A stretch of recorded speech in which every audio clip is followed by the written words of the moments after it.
Over the last few months, Russia has been building up its military presence on its western border, with more than 100,000 troops now positioned to the north, east, and south of Ukraine, with even more forces being moved in Moldova to the southwest and to Belarus, just a short distance from the Ukrainian capital of Kyiv, under the guise of training exercises. Many Western officials have concluded that Russia is on the verge of an invasion. Well, we don't believe that President Putin has made a final decision to use these forces against Ukraine. He clearly now has that capability.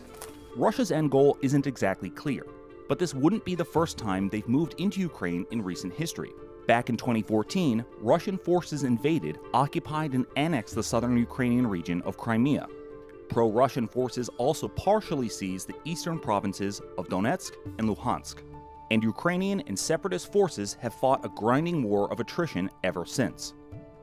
Russia considers Ukraine a core interest, and there's a lot of evidence they're ready to invade. But just the threat of invasion may be a ploy to get something else they want. Russia's demands include rolling back NATO forces from Eastern Europe and a ban on Ukraine joining NATO. See, for decades, all of this used to be the Soviet Union and the Eastern Bloc states under the thumb of Russia.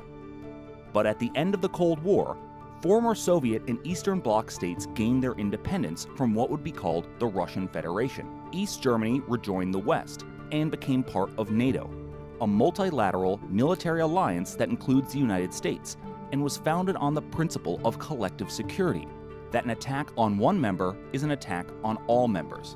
NATO, which was conceived in 1949, is a defensive alliance that was historically focused on the perceived threat from the Soviet Union, and now Russia.